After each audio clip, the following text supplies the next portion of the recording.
प्रश्न की कार्य का मात्रक क्या होता है? वर्क का एसआई यूनिट। तो कार्य का मात्रक जूल होता है।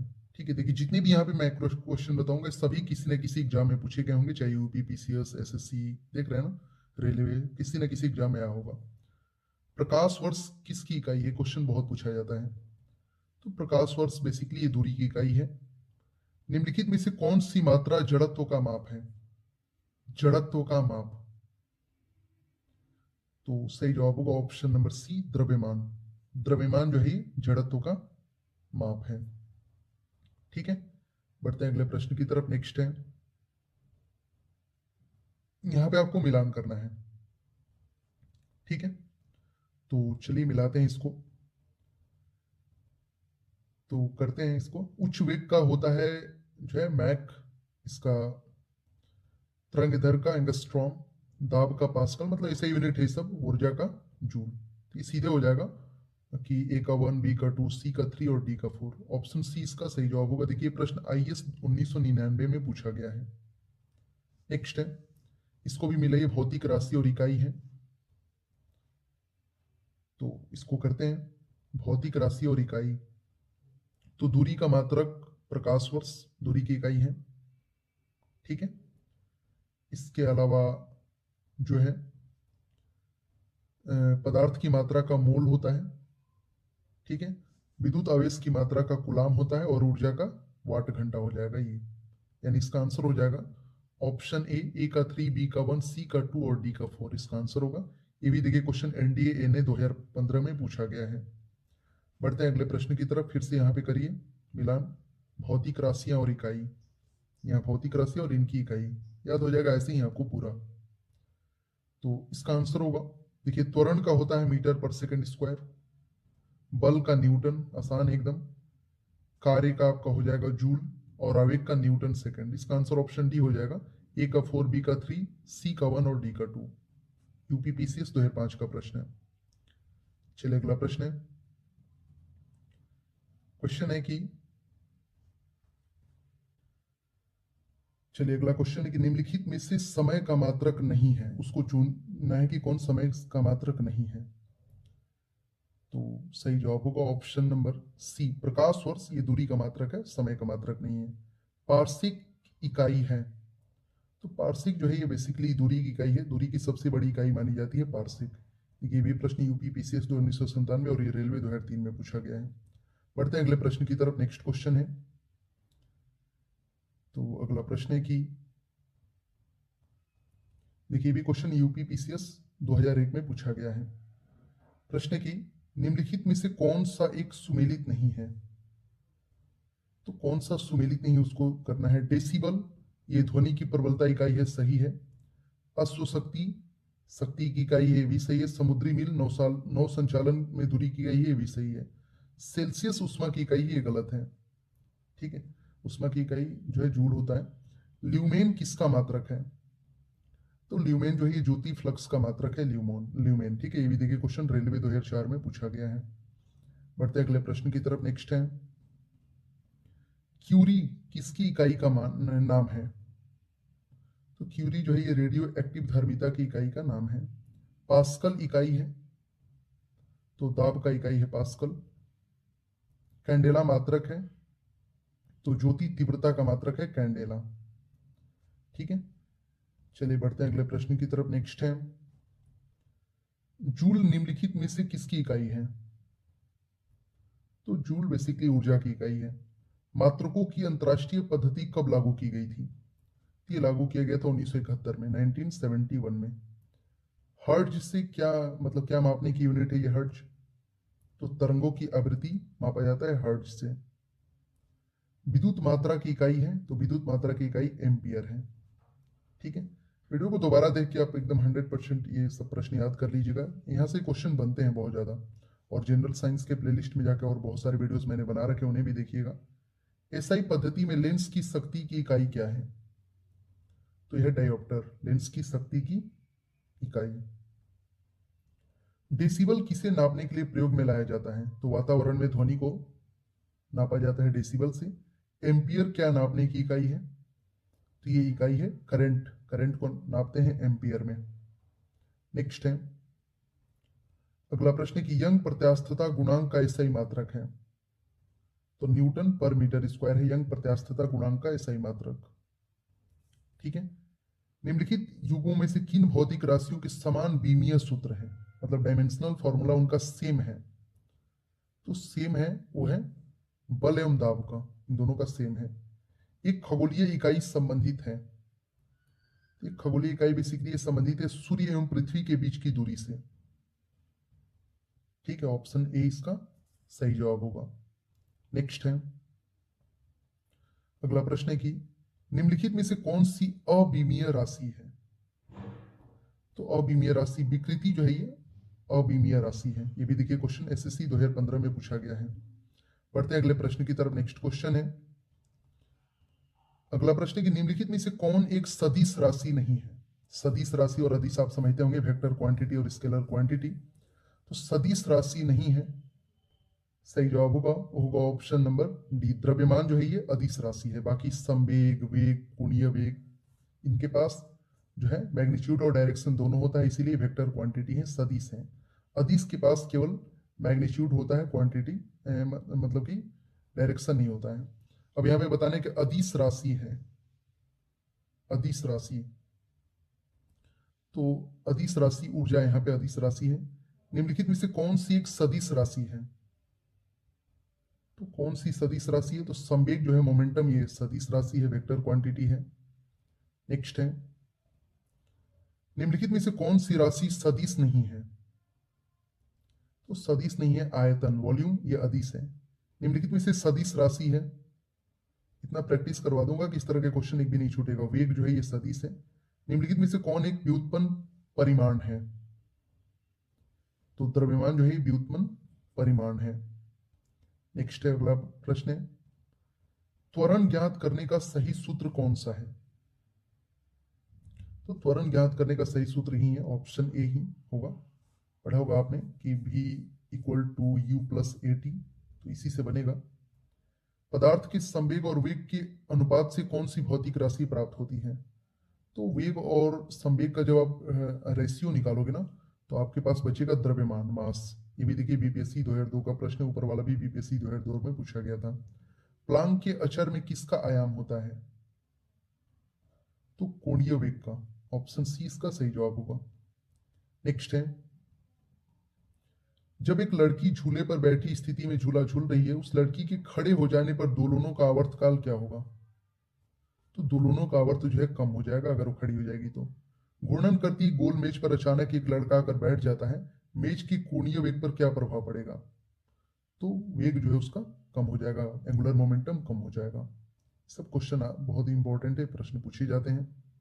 नेक्स्ट है, यदि किसी चलती हुई वस्तु के वेग को दोगुना कर दिया जाए तो उसका क्या होगा, वेग को अगर बेसिकली दोगुना कर दिया जाए तो गतिज ऊर्जा उसकी 4 गुनी हो जाती है, क्योंकि v स्क्वायर होता है ना, तो 2 का 4 हो जाएगा।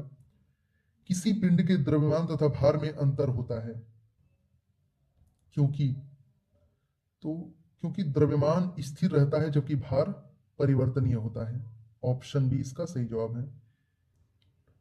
बढ़ते हैं नेक्स्ट प्रश्न की तरफ। अगला है, देखिए क्वेश्चन रेलवे 2002 में पूछा गया है। किसी भी स्थिर या गतिशील वस्तु की स्थिति और दिशा में तब तक कोई परिवर्तन नहीं होता जब तक उस पर कोई बाह्य बल सक्रिय ना हो।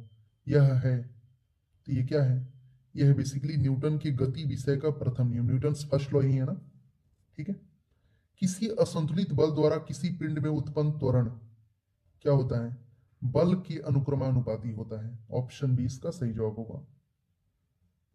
ठीक है, बढ़ते अगले प्रश्न की तरफ। नेक्स्ट है,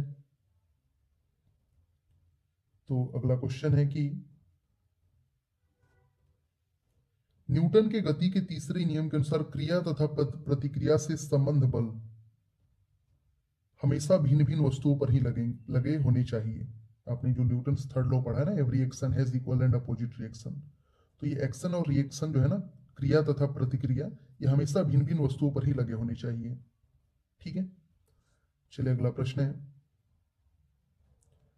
नेक्स्ट की प्रत्येक क्रिया के बराबर व विपरीत दिशा में एक प्रतिक्रिया होती है, यह है, तो ये क्या है, यह है न्यूटन का गति विषयक का तीसरा नियम। जल में तैरना न्यूटन की गति के किस नियम के कारण संभव है, ये संभव है third law, Newton's third law के चलते जल में तैरने का कारण है ये। नेक्स्ट है, कोई पिंड तब तक विराम अवस्था में ही बना रहेगा जब तक उस पर कोई बाह्य बल कार्य नहीं करता। यह कथन किसका है? तो ये कथन है न्यूटन का। न्यूटन फर्स्ट लॉ है ये। बल की परिभाषा आती है न्यूटन के, तो न्यूटन के गति के पहले नियम से बल का परिभाषा मिलता है, ठीक है, और जो दूसरा नियम है उससे फॉर्मूला मिलता है, ये भी याद रखिएगा। नेक्स्ट है, किसी पिंड के उस गुण धर्म को क्या कहते हैं जिससे वह सीधी रेखा में विराम या एक समान गति की स्थिति में किसी भी परिवर्तन का विरोध करती है? इस प्रोसेस को बेसिकली बोला जाता है जड़त्व, इनर्शिया इसको बोलते हैं। न्यूटन के पहले नियम को भी कहते हैं, तो न्यूटन का जो पहला नियम है इसको जड़त्व का नियम भी बोलते हैं, लॉ ऑफ इनर्शिया। ये भी देखिए क्वेश्चन एसएससी 2011 में पूछा गया है। नेक्स्ट है, गाड़ी खींचता हुआ घोड़ा किस बल के कारण आगे बढ़ता है? तो पृथ्वी द्वारा घोड़े के पैरों पर आरोपित बल से गाड़ी खींचता हुआ घोड़ा आगे बढ़ता है। चलती हुई बस जब अचानक ब्रेक लगाती है तो उसमें बैठे हुए यात्री आगे की दिशा में गिरते हैं। इसको किसके द्वारा समझाया जा सकता है? तो न्यूटन का पहला नियम है ये, ठीक है, न्यूटन फर्स्ट लॉ। नेक्स्ट है, रॉकेट किस सिद्धांत पर कार्य करता है? तो रॉकेट जो है ये कार्य करता है न्यूटन के तीसरे नियम पर। घोड़ा एकाएक चलना प्रारंभ कर दे तो अश्वरोही के गिरने की आशंका का कारण है, तो इसका जो कारण है वह है विश्राम जड़त्व, ठीक है, क्योंकि वो रुका हुआ रहता है और अचानक चल देगा तो फिर वो गिर ही जाएगा। नेक्स्ट है, अगला प्रश्न है कि क्रिकेट का खिलाड़ी तेजी से आती हुई बॉल को क्यों अपने हाथ को पीछे खींचकर पकड़ता है? तो इसके पीछे रीजन है कि बॉल विश्राम की स्थिति में आ सकती है, इसीलिए, ठीक है। चलिए नेक्स्ट अगला प्रश्न है, बल का गुणनफल है, बल गुणनफल है force equal to mass into acceleration होता है ना, तो ये तो आसान है, द्रव्यमान और त्वरण का। जब कोई व्यक्ति चंद्रमा पर उतरता है तो उसके शरीर में उपस्थित भार घट जाता है तथा मात्रा अपरिवर्तित रहती है। ऑप्शन बी इसका सही जवाब होगा, ठीक है। चलिए नेक्स्ट अगला प्रश्न है, क्वेश्चन है कि यदि हम भूमध्य रेखा से ध्रुवों की ओर जाते हैं तो जी का मान क्या होगा? इस स्थिति में जी का मान बढ़ता है, ध्रुव की ओर जाते हैं तो। शरीर का वजन क्या होता है? तो बेसिकली ध्रुवों पर अधिकतम होता है, 20 का सही जवाब होगा, ठीक है। चलिए नेक्स्ट है, व्यक्ति पृथ्वी की सतह की तुलना में चंद्रमा की सतह पर अधिक ऊंचा क्यों उछल सकता है? क्योंकि इसके पीछे रीजन है कि चंद्रमा में गुरुत्वाकर्षण के कारण त्वरण पृथ्वी की तुलना में कम होता है, यही रीजन है। 20 केजी के वजन को जमीन के ऊपर 1 मीटर की ऊंचाई पर पकड़े रखने के लिए किया गया कार्य, तो 20 केजी के वजन को जमीन के ऊपर 1 मीटर ऊंचाई पर पकड़े जाने के लिए कार्य यहाँ पे पूछ रहा है, तो इसका जो आंसर होगा ऑप्शन नंबर जो है डी, 0 जूल। काम होगा ही नहीं, क्योंकि यहाँ पे आप देख रहे हो 90 डिग्री पे हो जाएगा ना, ऐसे ऊपर पकड़ेंगे तो फिर वो काम नहीं माना जाएगा जब तक से कुछ डिस्टेंस ना कवर किया जाए। नेक्स्ट है, एक व्यक्ति एक दीवार को धक्का देता है पर उससे विस्थापित करने में असफल रहता है तो वह करता है क्या करता है? तो उस स्थिति में माना जाएगा कि कोई भी कार्य नहीं किया, जब तक से डिस्प्लेसमेंट नहीं होगा कार्य नहीं माना जाता है। पहाड़ी पर चढ़ता हुआ व्यक्ति आगे की ओर झुक जाता है, क्योंकि इसके पीछे रीजन है अस्थायित्व बढ़ाने के लिए वो झुक जाता है, ठीक है। नेक्स्ट है, अगला प्रश्न है कि पीसा की ऐतिहासिक मीनार तिरछी होते हुए भी नहीं गिरती है, क्योंकि बेसिकली इसके गुरुत्व केंद्र से जाने वाली ऊर्ध्वाधर रेखा आधार से होकर जाती है। ऑप्शन ए इसका सही जवाब होगा, ये भी बहुत इंपॉर्टेंट क्वेश्चन है, ठीक है। जाड़े की रातों में अत्यधिक ठंड पड़ने पर पानी की पाइप फट जाती है, क्योंकि जब पानी जब जमता है बेसिकली, तो क्या होता है इस स्थिति में कि जमने के बाद पानी का आयतन बढ़ जाता है, ठीक है। चलिए अगला प्रश्न है, पानी से भरी डॉट लगी बोतल जमने पर टूट जाएगी, क्योंकि अभी मैंने रीजन बताया, जमने पर जल का आयतन बढ़ता है।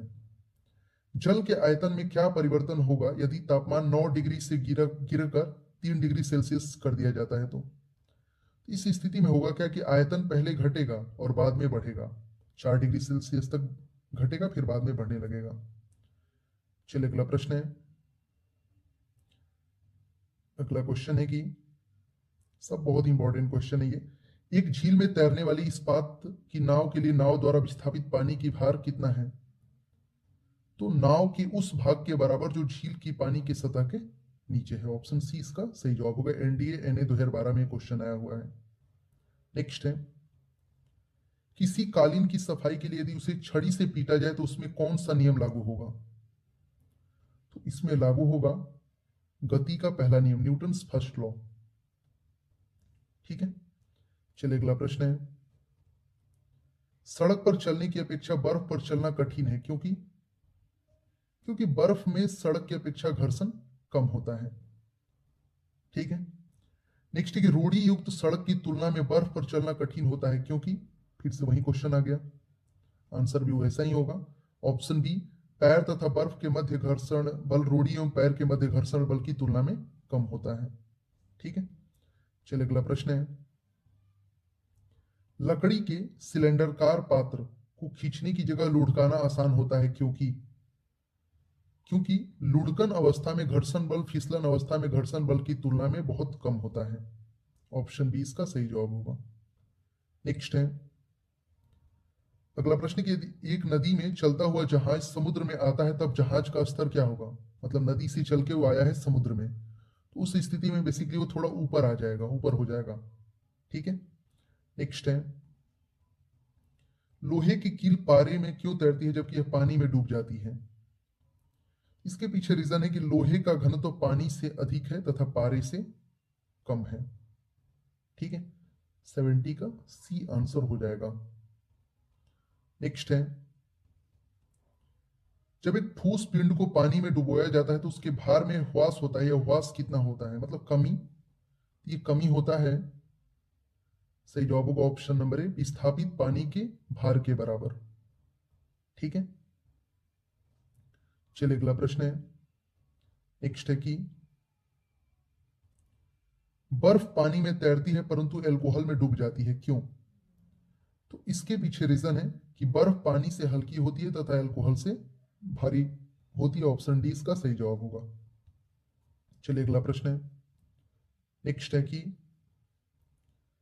स्टील की गोली पारे में तैरती है क्योंकि, फिर वही उसी तरह का प्रश्न आ गया, कील हो गया या गोली हो गया, एक ही बात है ना। पारे का घनत्व तो स्टील की अपेक्षा अधिक होता है। एक लोहे की गेंद पारा या मरकरी से भरी बाल्टी में गिराई जाती है तो क्या होगा? तो उस स्थिति में यह पारे की सतह पर तैरेगी। बिहार एसएससी 2015 का प्रश्न है। नेक्स्ट है, किस तापमान पर जल का घनत्व अधिकतम होता है? तो जल का जो घनत्व होता है ना, वो अधिकतम होता है 4 डिग्री सेल्सियस पर। वस्तु की मात्रा बदलने पर अपरिवर्तित रहेगा, तो अपरिवर्तित रहेगा उसका घनत्व, अगर मात्रा बदल देंगे तब भी। ठीक है, नेक्स्ट है, तैराक को नदी के मुकाबले समुद्र पानी में तैरना आसान क्यों लगता है? आसान इसलिए लगता है क्योंकि समुद्री पानी का घनत्व तो साधारण पानी से ज्यादा होता है। ठीक है, नेक्स्ट है, बादल किस कारण से वायुमंडल में तैरते हैं? तो निम्न घनत्व के कारण तैरते हैं।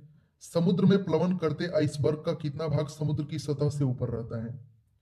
तो समुद्र की सतह से बेसिकली ऊपर रहता है 1/10 भाग।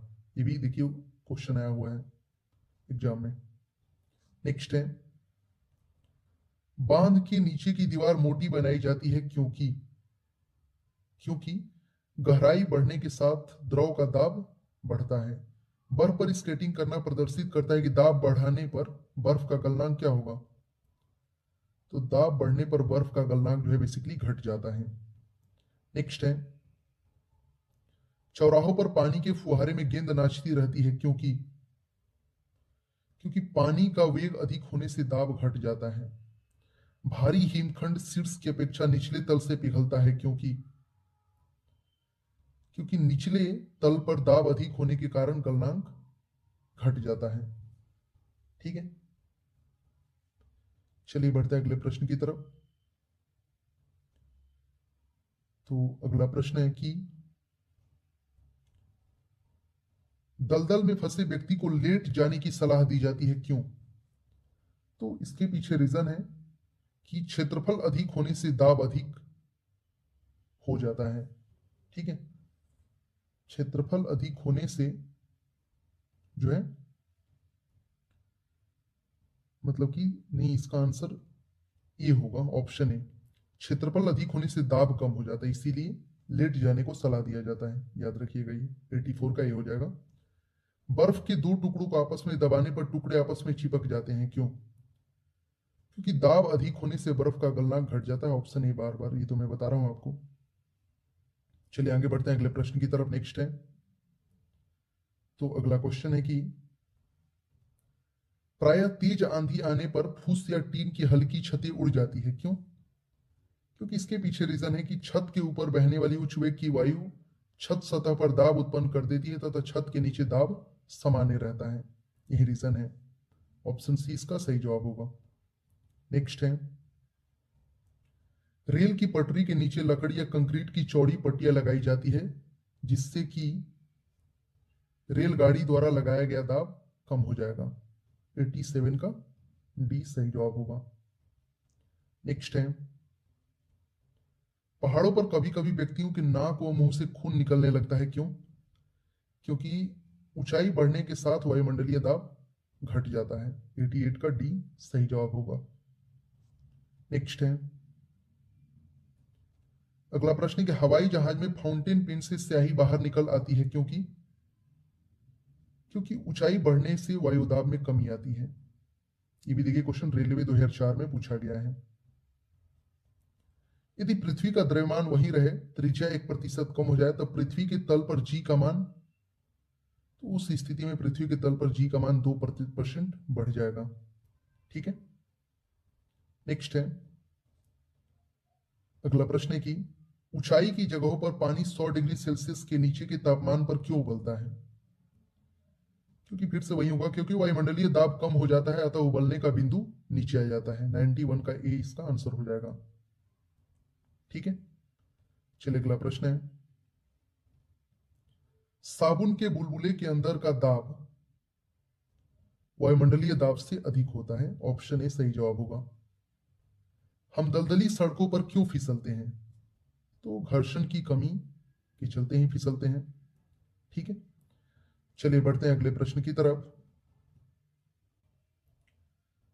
अगला क्वेश्चन है, जब बैरोमीटर का पारा अचानक गिर जाए तो यह किस बात का द्योतक होता है, मतलब संकेत होता है? ये संकेत होता है कि आंधी या झंझावत की संभावना है। हाइड्रोजन से भरा हुआ पॉलीथीन का एक गुब्बारा पृथ्वी के तल से छोड़ा जाता है, वायुमंडल की ऊंचाई पर जाने से क्या होगा? तो इस स्थिति में गुब्बारे के अवमाप में वृद्धि होगी। ठीक है, इसका आंसर ऑप्शन सी हो जाएगा। बढ़ते हैं अगले प्रश्न की तरफ। नेक्स्ट क्वेश्चन है, तो अगला प्रश्न कि समतल की अपेक्षा पर्वतों पर सांस लेना क्यों कठिन होता है? तो क्योंकि ऊंचाई के बढ़ने पर वायु दाब घट जाता है और ऑक्सीजन की आवश्यकता बढ़ जाती है। ऑप्शन ए सही जवाब होगा। नेक्स्ट है,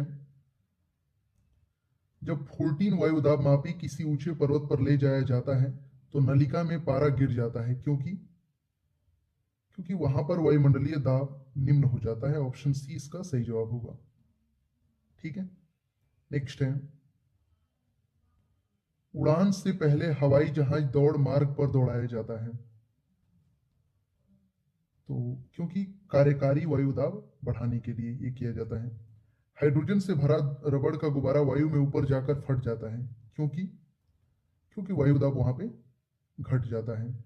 ठीक है, नेक्स्ट है, अगला प्रश्न है कि प्रेशर कुकर में खाना कम समय में पकता है, क्यों?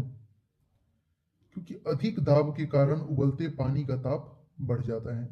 सूर्य पर ऊर्जा का निर्माण होता है, नाभिकीय संलयन द्वारा सूर्य पर ऊर्जा का निर्माण होता है।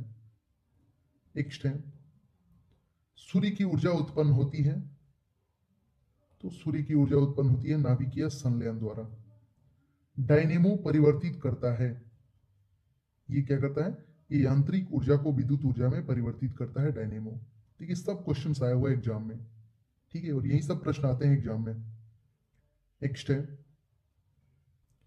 प्रकाश वोल्टीय सेल के प्रयोग से सौर ऊर्जा का रूपांतरण करने से निम्न में से किसका उत्पादन होता है? तो निम्न में से जो है प्रकाशीय ऊर्जा का उत्पादन होता है।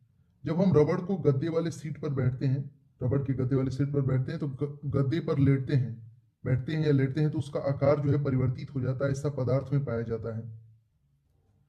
तो ऐसा पदार्थ में पाया जाता है बेसिकली स्थितिज ऊर्जा। ऑप्शन बी इसका सही जवाब होगा। नेक्स्ट है, निम्नलिखित में से किसमें गतिज ऊर्जा नहीं है? तो बहता हुआ पानी, ठीक है, इसका आंसर होगा। वन सेकेंड, क्या बोल रहा है कि निम्नलिखित में से किसमें गतिज ऊर्जा नहीं है? गतिज ऊर्जा नहीं है यानी कि स्थितिज ऊर्जा, गतिज ऊर्जा नहीं है यानी कि सब में स्थितिज ऊर्जा है, ठीक है। तो खींचा हुआ धनुष, ये जो है ना, इसमें स्थितिज ऊर्जा होता है, ठीक है। बाकी चली हुई गोली, चलता हथौड़ा, बहता हुआ पानी, इन सब में गतिज ऊर्जा है। खींचा हुआ धनुष में स्थितिज ऊर्जा होता है, पोटेंशियल एनर्जी। जब एक चल वस्तु की गति दोगुनी हो जाती है तो उसका गतिज ऊर्जा क्या होगा? तो अभी मैंने थोड़ी देर पहले बताया था, चौगुना 4 गुना हो जाता है। हाफ mv² फॉर्मूला होता है इसका। ये क्वेश्चन रेलवे टीसी सीसी 2001 में पूछा गया है ये। नेक्स्ट है, तो अगला प्रश्न है कि सीढ़ी पर चढ़ने से अधिक ऊर्जा खर्च होती है क्योंकि व्यक्ति गुरुत्व के विरुद्ध कार्य करता है। निम्नलिखित में से कौन सा नियम इस कथन को वैध ठहराता है कि द्रव्य का ना तो सृजन किया जा सकता है और ना ही विनाश? तो इसके लिए कथन है ऊर्जा संरक्षण का सिद्धांत, ऊर्जा संरक्षण का नियम। नेक्स्ट है, स्वचालित वाहनों में द्रव चलित ब्रेकों का इस्तेमाल वस्तुतः किस नियम का सीधा अनुप्रयोग है? पास्कल का नियम का सीधा ये उपयोग है, ठीक है। नेक्स्ट है, अगला प्रश्न है कि रेल की पटरियां अपने वक्रों कर्व्स पर किस कारण से बैंक यानी कि बैंक्ड की गई होती है? मतलब बैंक होता है ना, टेढ़ा किया होता है। रेल की पटरियां अपने वक्रों पर किस कारण से बैंक की गई होती है? इसके पीछे रीजन है कि रेलगाड़ी के भार के क्षैतिज घटक से आवश्यक अभिकेंद्रीय बल प्राप्त किया जा सकता है। ऑप्शन सी इसका सही जवाब होगा। ये प्रश्न एसएससी 2011 में पूछा गया है। नेक्स्ट है, साइकिल चलाने वाला मोड़ लेते समय क्यों झुकता है? क्योंकि वह झुकता है ताकि गुरुत्व केंद्र आधार के अंदर बना रहे, वह उसे गिरने से बचाएगा। ऑप्शन बी सही जवाब होगा। नेक्स्ट है, कोई साइकिल सवार किसी मोड़ में घूमता है तो वह अंदर की ओर झुकता है। ऑप्शन बी सही जवाब होगा। जब दूध को प्रबल ढंग से मथा जाता है तो उसमें से क्रीम किस कारण से अलग हो जाती है? तो अब केंद्रीय बल से क्रीम अलग हो जाती है। देखिए क्वेश्चन दो बार एसएससी में 2011 2013 में पूछा गया है। नेक्स्ट है, जब पानी की बाल्टी काफी तेजी से ऊर्ध्वाधर वृत्त में घुमाई जाती है तब पानी बाल्टी से उसकी उच्चतम स्थिति से भी नहीं गिरता है, क्योंकि अपकेंद्र बल पानी के वजन से अधिक होता है। ऑप्शन ए सही जवाब होगा। वॉशिंग मशीन का कार्य सिद्धांत है, तो अपकेंद्रण इसका कार्य सिद्धांत है। नेक्स्ट है, अगला प्रश्न है कि चंद्रमा पर वायुमंडल नहीं होने का क्या कारण है? तो चंद्रमा पर वायुमंडल नहीं होने का कारण है इस पर गैस अणुओं का पलायन वेग उनके वर्ग माध्य मूल के वेग से कम होता है। ऑप्शन डी इसका सही जवाब है। एमपीपीसीएस 2012 का प्रश्न है। बढ़ते हैं अगले प्रश्न की तरफ। नेक्स्ट क्वेश्चन है, निम्नलिखित में से क्या रैखिक बल के संरक्षण के आधार पर कार्य करता है? तो जेट ये रैखिक बल के संरक्षण के आधार पर कार्य करता है। सी सही जवाब होगा। एसएससी 2015 में पूछा गया है। पृथ्वी तल से किस न्यूनतम वेग से प्रक्षेपित किए जाने पर कोई रॉकेट पृथ्वी के गुरुत्वाकर्षण को पार करके अंतरिक्ष में चला जाएगा, जिसको बोलते हैं ना एस्केप वेलोसिटी, पलायन वेग। तो उसका जो स्पीड है पृथ्वी के लिए, ये सबके लिए अलग अलग होता है, सभी पिंडों के लिए अलग अलग होता है, क्योंकि सबके गुरुत्व जो है ग्रेविटेशनल फोर्स पर डिपेंड करता है। जिसका ग्रेविटेशनल फोर्स जितना ही ज्यादा होगा उसके लिए इसका वेलोसिटी उतनी ही ज्यादा होगी। तो पृथ्वी के लिए यहाँ पे बेसिकली पूछा है, तो 11.2 किलोमीटर पर सेकंड इसका आंसर होगा, ठीक है। चलिए नेक्स्ट है, भू स्थिर उपग्रह यानी कि जियो स्टेशनरी सैटेलाइट का आवर्तकाल होता है। तो ठीक है, पृथ्वी की तरह ही होता है 24 घंटे का। यदि किसी पिंड को पृथ्वी से 11.2 किलोमीटर प्रति सेकंड के वेग से फेंका जाए तो पिंड पृथ्वी पर कभी नहीं लौटेगा। ऑप्शन ए सही जवाब होगा। नेक्स्ट है, जब एक पत्थर को चांद की सतह से पृथ्वी पर लाया जाता है तो इसका भार बदल जाएगा परंतु द्रव्यमान नहीं बदलेगा। किसी लिफ्ट में बैठे हुए व्यक्ति को अपना भार कब अधिक मालूम पड़ता है? तो अधिक मालूम पड़ेगा जब लिफ्ट त्वरित गति से ऊपर की ओर जा रही हो, तो अपना वजन अधिक मालूम पड़ता है। नेक्स्ट है, पृथ्वी के परितः घूमने वाले कृत्रिम उपग्रह से बाहर गिराई गई गेंद क्या होगा? पृथ्वी के परितः उपग्रह के समान आवर्त काल के साथ उसी कक्षा में घूमती रहेगी। ऑप्शन डी सही जवाब होगा। एक लिफ्ट में किसी व्यक्ति का प्रत्यक्ष भार वास्तविक भार से कम होता है जब लिफ्ट जा रही हो त्वरण के साथ नीचे। ऑप्शन बी सही जवाब होगा। नेक्स्ट है, अगला प्रश्न है कि किसी तुल्यकारी उपग्रह की पृथ्वी से ऊंचाई लगभग कितनी होती है? इसका ऊंचाई होता है 36,000 किलोमीटर। टेनिस की गेंद मैदान की अपेक्षा किसी पहाड़ी पर अधिक ऊंची उछलती है, क्यों? तो क्योंकि इसके पीछे रीजन है, पर्वतों पर पृथ्वी का गुरुत्वीय त्वरण कम हो जाता है। ठीक है, चलिए बढ़ते हैं अगले प्रश्न की तरफ। नेक्स्ट है, यदि पृथ्वी का गुरुत्वाकर्षण बल अचानक लुप्त हो जाता है तो निम्नलिखित में से कौन सा परिणाम सही होगा? वस्तु का भार शून्य हो जाएगा परंतु द्रव्यमान वही रहेगा। ऑप्शन ए सही जवाब होगा। ठीक है, नेक्स्ट है, पृथ्वी के गुरुत्वाकर्षण का कितना भाग चंद्रमा के गुरुत्वाकर्षण के सबसे नजदीक है? ये भी क्वेश्चन पूछा जाता है। 1/6। इसका आंसर होगा ऑप्शन नंबर सी। ठीक है, चलिए बढ़ते हैं अगले प्रश्न की तरफ। नेक्स्ट क्वेश्चन है, अगला है कि लोलक का आवर्तकाल यानी टाइम पीरियड होता है। देखिए क्वेश्चन बीपीएससी 2005 में पूछा गया है। तो ये होता है लंबाई के ऊपर ही निर्भर करता है आवर्तकाल, लोलक का आवर्तकाल। ठीक है, नेक्स्ट है, लोलक घड़ियां गर्मियों में क्यों सुस्त हो जाती हैं? लोलक घड़ियां जो है गर्मियों में क्यों सुस्त हो जाती हैं, क्वेश्चन पूछा है। तो सी होगा कि लोलक की लंबाई बढ़ जाती है जिससे इकाई दोलन में लगा हुआ समय बढ़ जाता है। किसी सरल लोलक की लंबाई 4% बढ़ा दी जाए तो उसका आवर्तकाल क्या होगा? तो उसका आवर्तकाल 2% बढ़ जाएगा। ठीक है, सब क्वेश्चन एकदम रट लीजिए, दोबारा वीडियो को जरूर देखिएगा, मैं बार बार बोल रहा हूँ, ये सब एग्जाम वाले प्रश्न हैं, ऐसे ही क्वेश्चन पूछे जाते हैं। यदि लोलक की लंबाई 4 गुनी कर दी जाए तो लोलक के झूलने का समय क्या होगा? तो अभी मैंने बताया ना, परसेंटेज में करके, अगर गुना में बोलेगा तो 4 गुना, ये तो 2 गुना ही हो जाएगा। पेंडुलम को चंद्रमा पर ले जाने पर उसकी समय अवधि में क्या होगा? उसकी समय अवधि बेसिकली बढ़ेगी। ठीक है, नेक्स्ट है कि एक कण का द्रव्यमान m तथा संवेग p है तो इसकी गतिज ऊर्जा क्या होगी? तो आपने पढ़ा होगा 12mv², उसी पे इसको कर लेना है। तो इसका जो डायरेक्ट मतलब इसका जो राइट आंसर होगा ऑप्शन डी होगा, p²/2m। ठीक है, चलिए नेक्स्ट है, हुक का सिद्धांत निम्नलिखित में से किससे संबंधित है? ये संबंधित है प्रत्यास्थता से। तेल की एक छोटी बूंद पानी पर फैल जाती है क्योंकि तेल का पृष्ठ तनाव अधिक होता है, इसीलिए। ठीक है, चलिए नेक्स्ट प्रश्न है, साबुन द्वारा निर्मलन का क्या सिद्धांत है? तो पृष्ठ तनाव, सरफेस टेंशन। वर्षा की बूंद आकार गोलकार किस कारण से होता है? तो वर्षा की बूंदें गोलकार होती हैं पृष्ठ तनाव के चलते। सब क्वेश्चन आया हुआ एग्जाम में, आप देख रहे होंगे, A to Z प्रश्न एग्जाम में पूछे गए हैं।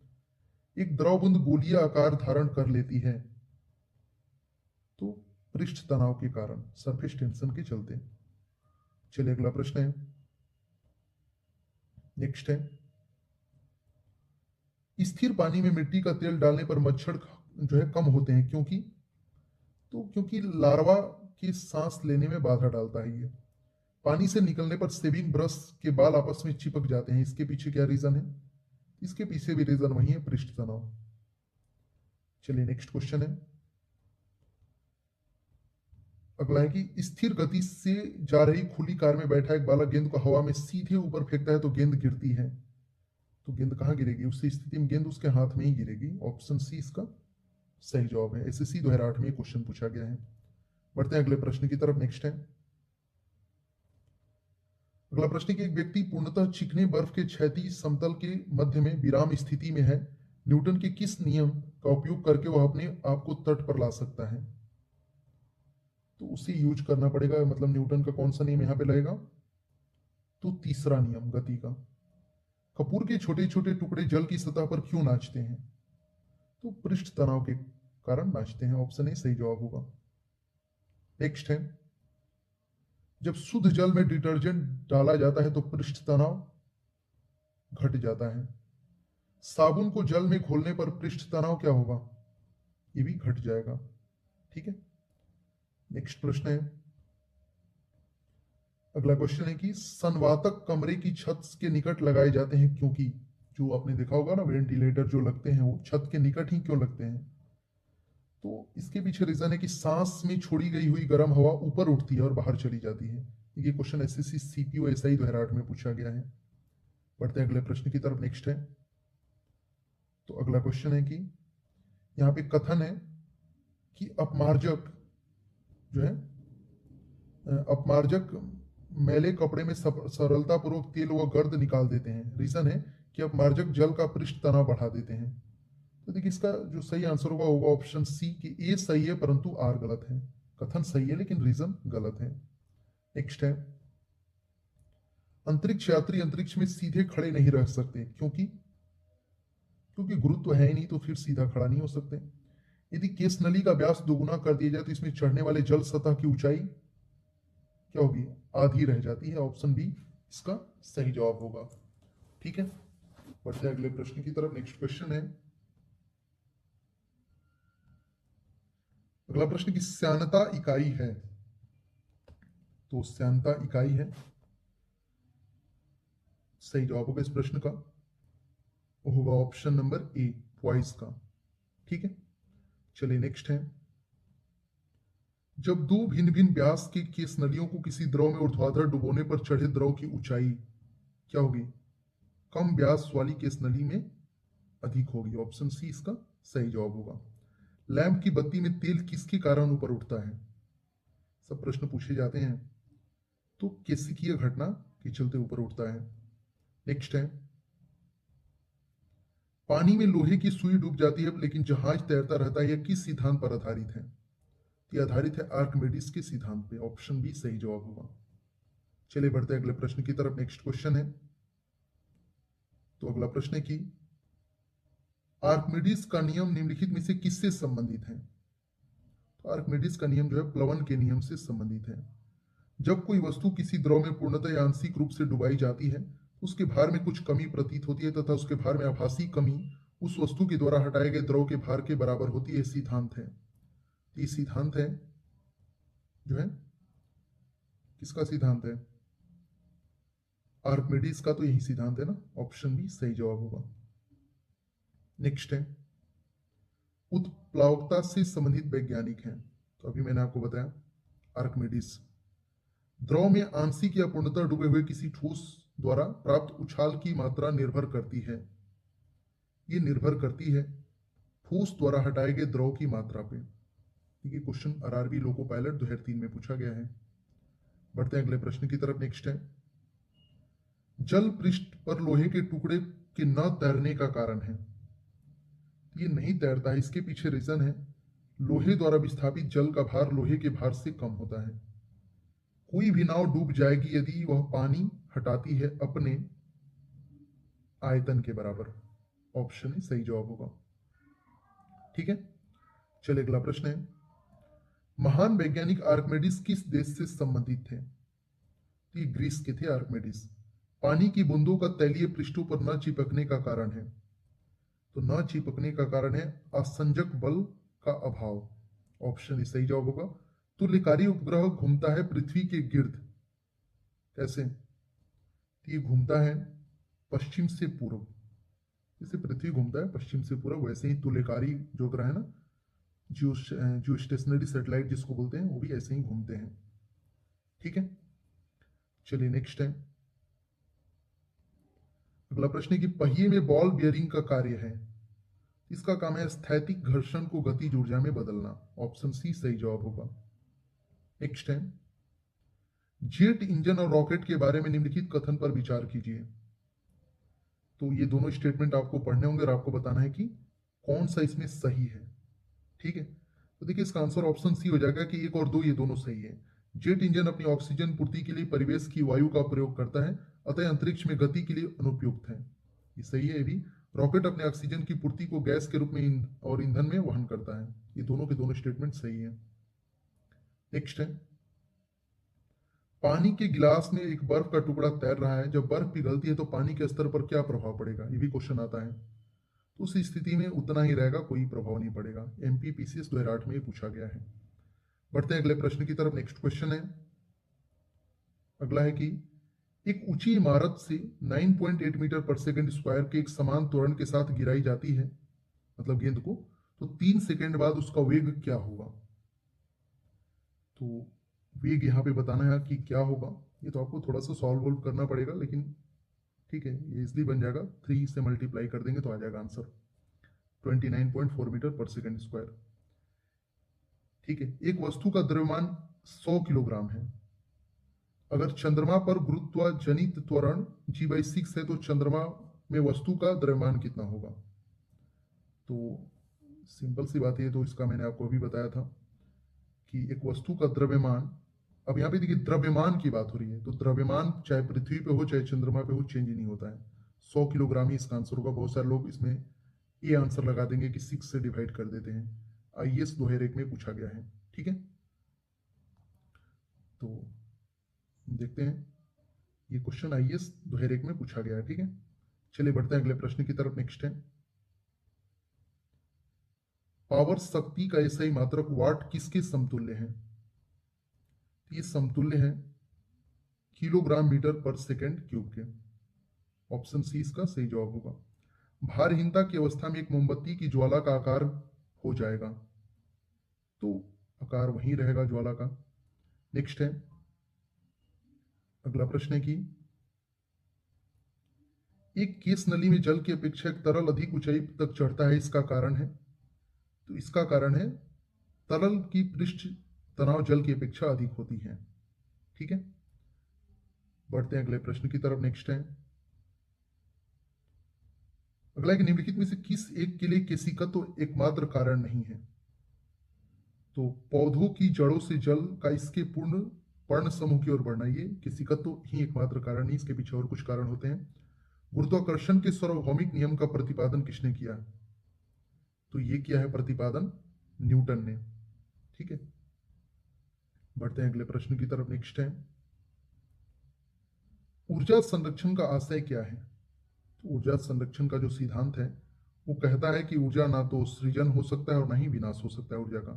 पृथ्वी का पलायन वेग 11.2 किलोमीटर पर सेकंड, याद रखिए, बहुत इंपॉर्टेंट है। नेक्स्ट है, पास्कल इकाई है, तो दाब की इकाई है पास्कल। 1 किलोग्राम पर सेंटीमीटर स्क्वायर दाब समतुल्य है, तो ये समतुल्य है 0.1 बार के। क्यूसेक से क्या मापा जाता है? तो जल के बहाव को मापा जाता है क्यूसेक से, जैसे नदी वगैरह का पानी जो है क्यूसेक में ही मापा जाता है। नेक्स्ट है, किसी पिंड का भार क्या होता है? ध्रुवों पर सर्वाधिक होता है, पोल पे। बढ़ते हैं अगले प्रश्न की तरफ। नेक्स्ट है,